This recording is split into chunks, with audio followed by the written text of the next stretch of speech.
Hello, everybody. My name is Samira. Welcome back to It's Samira Interviews. Today, my guest is the host of a Wrestling Gal podcast, Miss Ella J. Ella J, thank you for coming on to the interviews today. Thank you for having me, Samira. It's been a long time coming. I'm excited to finally be sitting down and chatting with you. Well, if you guys do not know, me and Ella have been best friends for almost 6 years now. 6 years this year, I believe it is. 7, it'll be in 7. November. Yeah. Oh my god. So 6, almost 7 years. That's kind of crazy. Ella and I met through the internet, and we met in 2019, and I hope to see her again soon once this pandemic is over. So Ella, besides being a podcaster, you work as an editor for Gau TV. So I was wondering, what is it like working for Gau with Victoria, SoCal Val, and Mickey James?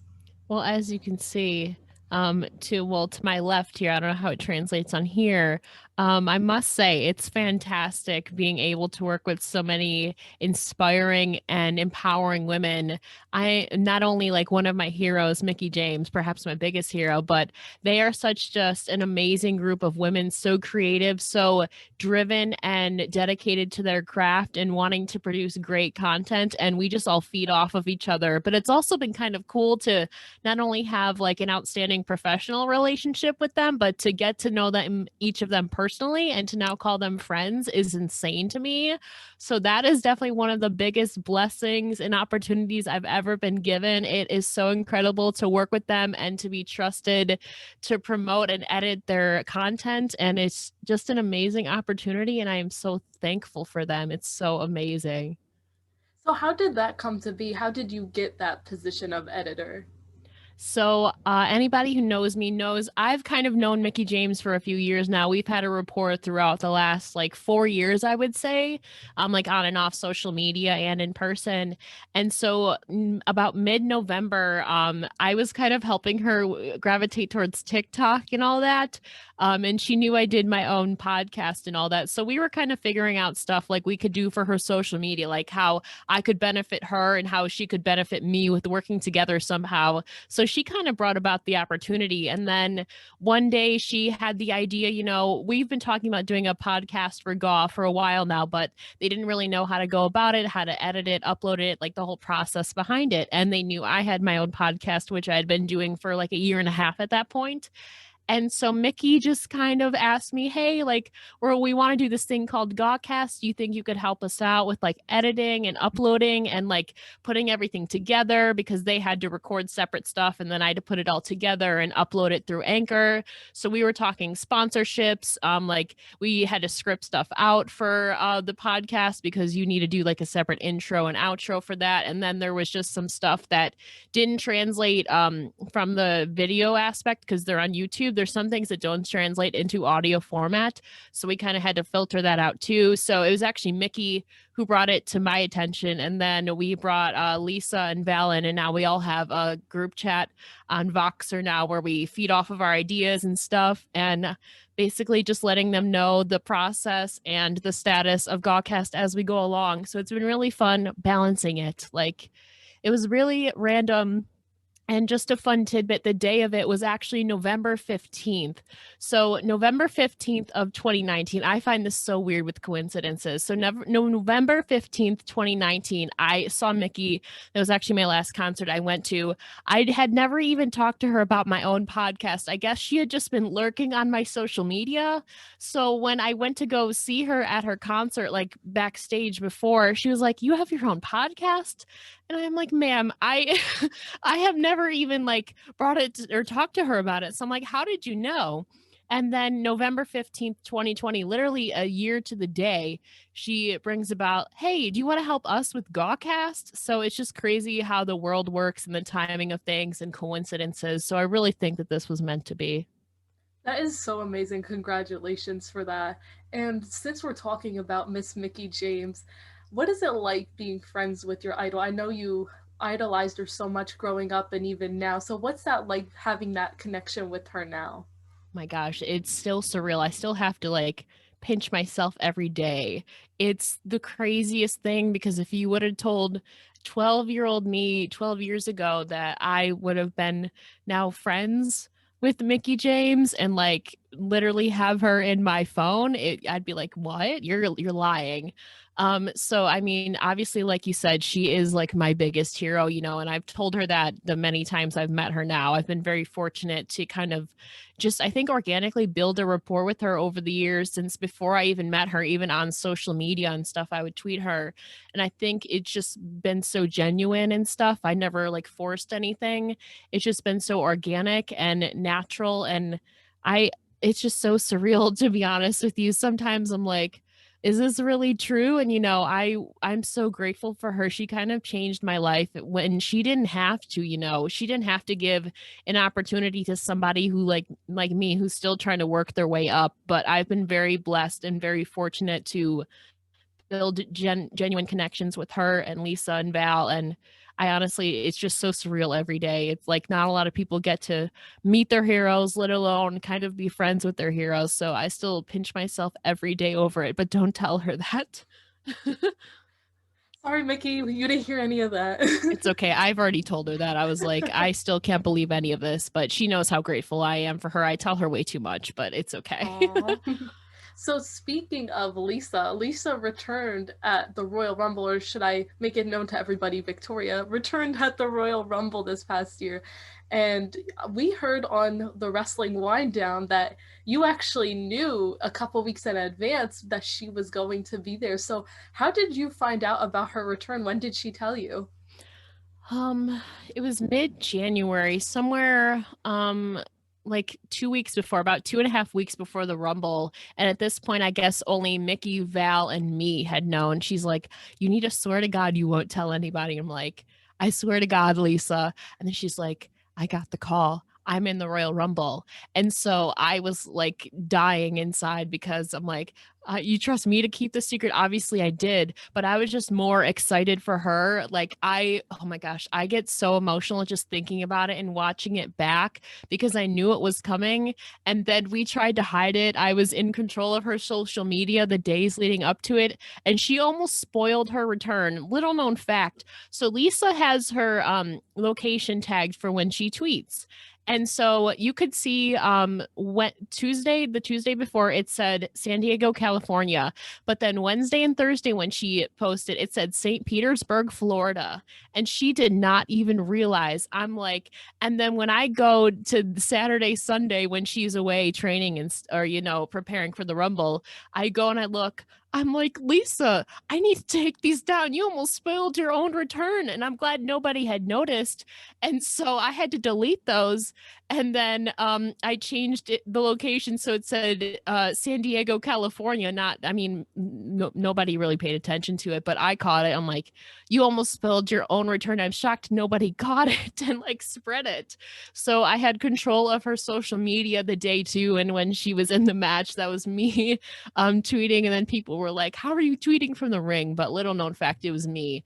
But going back to your point of like how was it to know, it was very strange. And like I was so excited, I just wanted to shout it to the rooftops. It was very hard to keep a secret, but Lisa is one of my best friends now. We talk almost every day and we've had some deep conversations. So I was so happy for her because she's been away for so long. And you never know how people are going to react to somebody who's been out of WWE for 12 years, over 12 years at that point. And I knew she was going to come. Well, I felt it that she was going to come back to a great reception because people have been, you know, chattering over the last few years. When is Victoria going to return? When she's going to come back? And to know she was coming out and for her to have that moment, it was just so special. And I am forever proud of her. And I was crying during that moment. It was insane. She deserved it so much. I am so happy she got all the love. I completely agree with you. It was amazing seeing her back in that ring, and that was really good of you that you caught that and nobody else did before it could be. So that was great because we all know there was like those rumors before where they claimed to see Victoria's name on the Titron like what Mhm. last year, 2 years Yeah. ago. So I wonder what that was all about, if it was photoshopped. So yeah, that was very interesting. So you're working with these amazing group of women. So is there any other like wrestlers or anybody else in the business that you hope to work with? Ooh, there's a lot. like obviously dream of all time would be Shawn Michaels, but if we're talking in terms of women's wrestling, which I am primarily known for working for, I would love to work with Jamie Hayter, she's doing a lot of work in Stardom right now. She was in Pro Wrestling Eve, as she's from the UK. She even made an appearance on AEW in 2019. She's been at like the top of my list since I started a wrestling gal. So I would love to work with Jamie Hayter. Um, I've kind of been in talks with Layla to do something, so hopefully that follows through and pans out. There's a lot of inspiring women, but also Dakota Kai and Rhea Ripley have been at the top of my list, who I would love to work with from NXT. They are so incredible. But yeah, there's a lot, but definitely Jamie Hayter's been at the top of my list. Dream would be Shawn Michaels. And then like Dakota Kai, Rhea Ripley. I've been really wanting Priscilla Kelly, who's known as Gigi Dolan. So that one's kind of going to be put on hold for a bit, as I don't have access to a lot of WWE talent.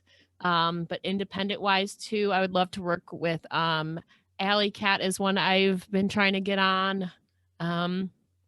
There's a lot. Oh my gosh, there's a lot. I would love High from Texas. There's a lot. There's a lot. The list goes on, and I have a whole list. But yeah, those are just some.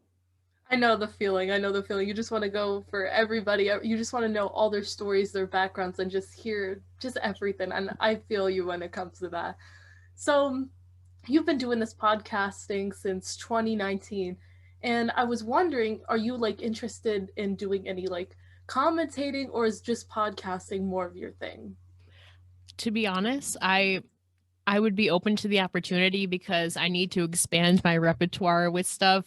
I was supposed to last year before the pandemic hit. I was supposed to go to a non-wrestling seminar, which was by Bryce, who's one of the AEW referees. So this was for people looking to do like refereeing, announcing, interviewing, basically like backstage or non-wrestling role stuff. So I was actually supposed to go to a seminar last year, but then the world shut down. But I mean, I want to like experience interviewing, announcing, commentating. I would be open to it all because you never know until you set foot and actually try to do something.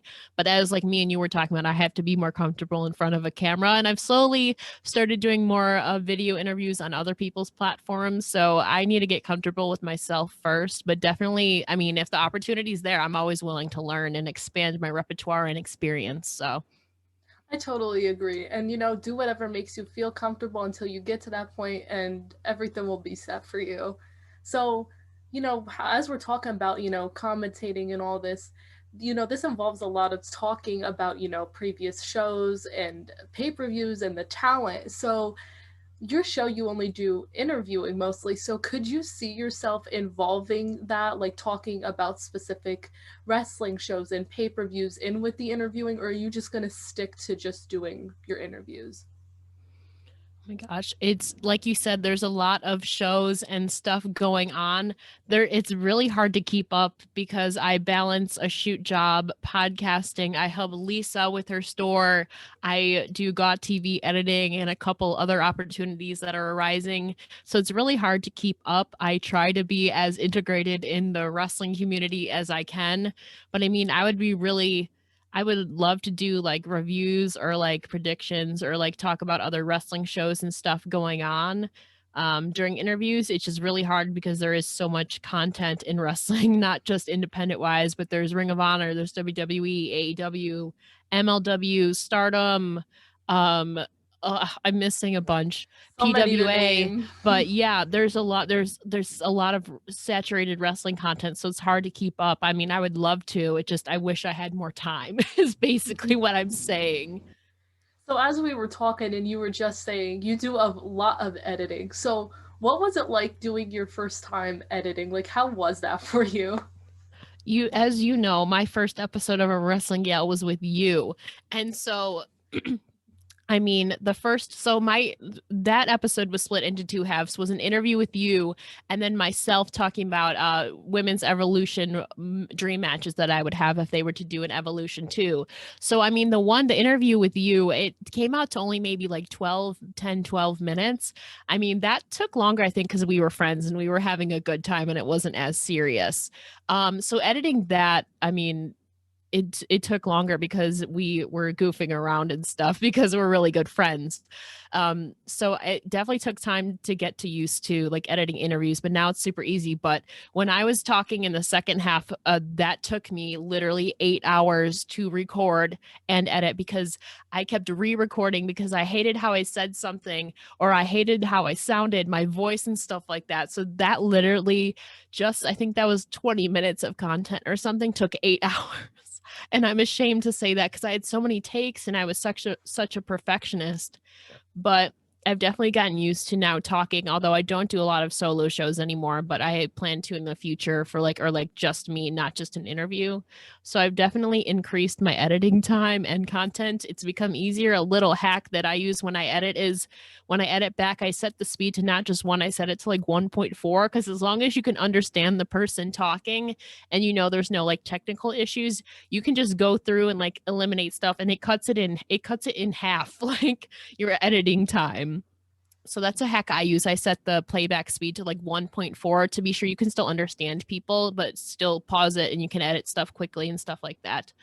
So I've definitely gotten used to it, but the first episode took over a day to record and edit and put together as I was still learning how to use Audacity, which is the program I use for editing. So, I mean, I've definitely cut that down since then. I know the feeling. That's the whole part of this, what we do in the journalism world, how we, have to enunciate our words, making sure we're talking clearly and not saying like too many times. So I totally get the feeling, and it does take time, but eventually we get used to it. And obviously you're doing such an amazing job and you're learning as you go. So that's Well, thank great. you for that. I appreciate that so much. So you've interviewed quite a few many superstars, talent, anybody, and I was wondering, has there ever been a time you wanted to ask a question to a guest, but you didn't because you were too shy or because a question was a little too out there? Hmm. I honestly don't think so because I don't really like to talk about taboo stuff or stuff I think would make the guest uncomfortable. I mean, there's been situations where I've had a question planned, but they either already covered it like in the interview organically, so I didn't even need to ask it, I or I felt like there wasn't enough time allotted left in it. So there's definitely been questions I've left off, whether it was because they already kind of answered it, or I felt like I didn't want to go over time and use too much of their time because I don't like keeping guests too long because everybody is busy. But I honestly, when I prepare for interviews, I don't really like to talk about stuff that I wouldn't be comfortable answering or stuff like that. I try to make it positive and stuff, but obviously we talk about sometimes like deeper issues like mental health and stuff like that. So I never try to be overbearing or asking something I wouldn't want somebody to ask me, really. And if that's ever happened, oh, there is one time, um, there is one time where it was a question. I can't remember, but there's only been one time I asked a question, and the girl said she wasn't comfortable with answering it, which like I completely understood. But I typically don't like to ask questions that I personally wouldn't like to be asked. But it's only happened once in the 120 episodes I've done about. So I normally don't I try to stay away from certain topics or questions, or sometimes they will tell me like this topic is like we don't talk about, and there's certain topics within wrestling that I don't talk about either. So I mean, it's only happened once. It was nothing like terrible, but she just wasn't comfortable with it because it was like a personal matter. So yeah, nothing really too out there, really. So do you have a crazy story that you have from interviewing someone? Like, is there something that was just so bizarre, or something weird happened before the interview, or something that they said? Was it anything like, oh my gosh? Hmm. Um, I bizarre. I mean, we before an interview, I suppose the weirdest thing I've ever had happen, and it doesn't even have to do with content, but when me and Lisa tried to schedule our interview, we had got it all set up, and she was actually my first Zoom interview because before then I had only done Skype or phone call interviews, and this was my first time using Zoom, even though I had tested it with my friend the night before. I was still new to Zoom. And so we were scheduled, I think, for 6 o'clock. And then so we got on there and it said connecting to audio. And then we couldn't hear each other at all. I had tried everything and I'm like, what am I doing wrong? And then so it even got to the point where we were literally FaceTiming, trying to fix, like, because we thought it was on her laptop because she had just gotten a new laptop. And so we rebooted her settings. We went into her audio settings to be sure like her microphone was connected. Then she unplugged her microphone. So we literally spent an hour on FaceTime and Zoom trying to figure this out. And then I come to realize it was because of me, because I had tested out my microphone and stuff and like I could hear myself, but I'd never hit join with computer audio because I had thought that computer audio would mean it's like through my computer, not through my microphone. I realized the next day, I'm like, I'm so sorry. I wasted an hour of your time. And so I'm so thankful that, I mean, that moment though kind of solidified our friendship. We stayed on the phone for an hour trying to reboot her stuff and we ultimately went to Skype. So it wasn't even anything content related, but we spent an hour before and then then we filmed for like 45 minutes and I was like, I only have half of my stuff through. So we had to record on a different part 2 on the week after so I could fit it into one because I didn't even get to answer half of my question or ask half of my questions. Content wise though, any bizarre stories? Oh my gosh. I mean, there's a funny one that comes off of the top of my head, if that's okay. Yeah, go ahead. There's just been so many. There's been so many. I think one of the funny ones was when I talked to Roxy for the second time. There was a story that she told about how she accidentally turned the lights off at a lucha show, like literally in the middle of the show. And when I came across this, I was like, I need to hear this full story, girl, because I had seen she had tweeted about it. And so it was a really fun, like exclusive to get to see like a mishap that was funny when she was just a fan, she wasn't even wrestling on the show, but all of a sudden she's like, why are the lights off? And then everybody's like looking around like, what happened? And then she realized the switch was right behind to where she was sitting. And so sitting in the crowd, she accidentally turned off all the lights at a lucha show. So that was funny. Like you said, I've done so many. There's probably been some bizarre stories. I mean, I've done a few interviews with people in character and those have been fun and bizarre, but there's been nothing too outlandish. Just the funny one was Roxy's. That's the first one that came to mind. So, with your podcast, you have your own merch line, and I'm laughing because I already know we have the partnership. I model some of your merch for you, and you also collaborated with Attitude Clothing, which Wyatt Fan runs, and you guys dropped a limited time shirt, I believe it was. And I was wondering, are you guys collaborating on any more merch together and have it out for a while, or will it be like a limited time edition thing again, or you're not in talks right now? To be honest, me and Wyatt haven't been in talks since this was August-ish, because I remember this because I was in Pennsylvania that day. I was messaging him. It was going to be a limited release, but then we were going to bring it out again at some point. So I think we've definitely talked about collaborating again, but that was a really fun shirt. It was like a women's wrestling world tour, and then it had like the birth dates of like a lot of influential women's wrestlers like Mickey, Asuka, Charlotte, Bayley, Sasha, Sable, Lita, like a lot of the women's wrestlers. Like we used their birthdays as like the dates. It's like a tour dates. So we used their birth dates as like tour dates, which I thought was really, really cool. So he's fantastic. I love his Attitude Clothing, which you should go follow Attitude Clothing Co. on Instagram and Twitter. He's fantastic, but it was very fun. I mean, we haven't been in talks recently, but we definitely need to discuss again because I would love to re-release it. Or design something new. We just haven't come back to it, to be honest with you. So we're coming down to the wire here, and I have two final questions for you. So what is your ultimate dream to come from podcasting? Like, what do you want to happen more from this? I've been asked this question before. Like Mickey asked me, she's like, what can I do to help you? Aww. And so I think ultimately, like, I would love to be an interviewer for some like promotion, whether it's a major promotion or not, and like travel the world and be in the wrestling industry that I love, whether it's backstage interviewing, like even like people who are working for Fightful. Like I would love to be a wrestling journalist and out here interviewing like Shawn Michaels or like Charlotte Flair or like Dakota Kai. Like that would be really fun, whether it's for like a promotion or like a news organization to do like exclusive interviews. That would be, it would be like a dream come true.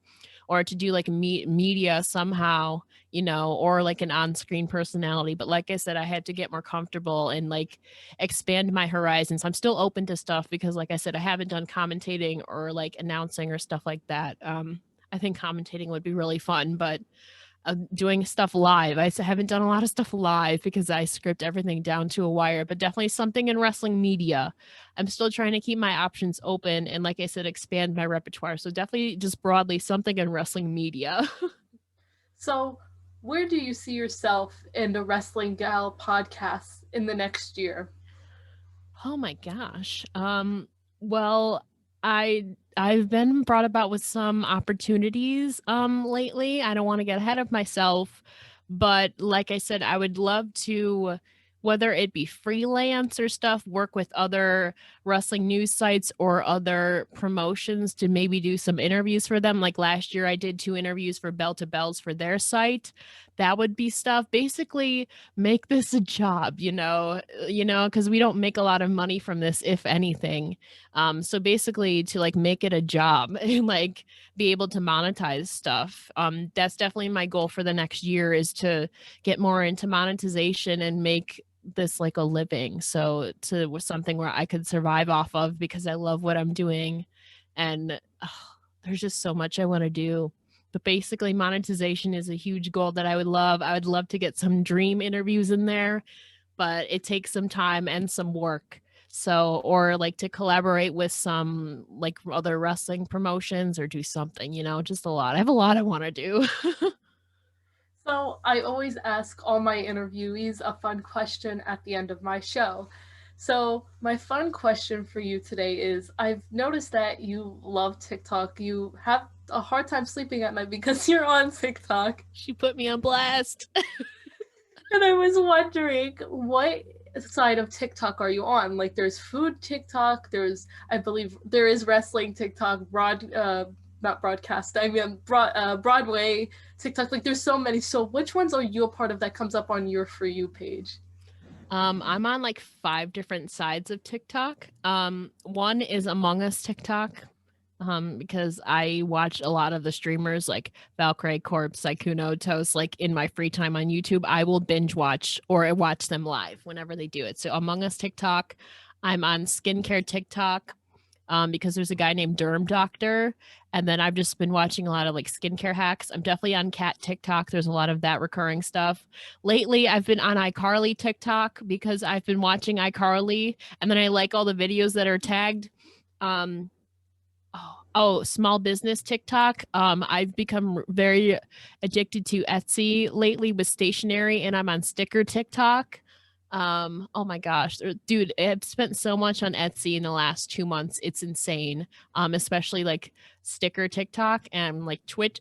I'm not even on Twitch, but like Twitch TikTok too, like a streamer. I don't know why I'm so fascinated by like streamer tips. I'm not even a streamer, but I will watch their videos. And then like viral videos. I'm not even on wrestling TikTok. That's the thing. I'm on. And then for a little bit, it was the stock market TikTok, like with all that stuff with not Radio GameStop. Shack. Yeah, GameStop. Yeah. With all that stuff. It just kept popping up stock after stock. Those are my main ones. Oh, and retail TikTok, since my shoot job is retail. There's a lot of relatable stories on there. So a lot. So I would say I'm on like 10 different sides of TikTok right now. Mood. You need to put a counter on how many times I said TikTok in the last 5 minutes. We'll just have it. It'll keep going. TikTok, Yeah. TikTok. Well, Ella J, thank you so much for joining me. Please tell everybody where they can find you at. They can find me on awrestlinggal.com. You can listen to a Wrestling Gal podcast basically anywhere you listen to your podcast, on Apple, Spotify, Anchor, Stitcher, Overcast, Castbox, Google Podcasts, etc. You can also follow a Wrestling Gal at a Wrestling Gal on Twitter and Instagram, or you can follow my kind of main page at It's Ella J, and follow Gau TV and the Gautcast at Gau TV, or you can go to gautv.com, I believe. So they've got some exciting stuff coming up. An exclusive. Do you want an exclusive, Samira?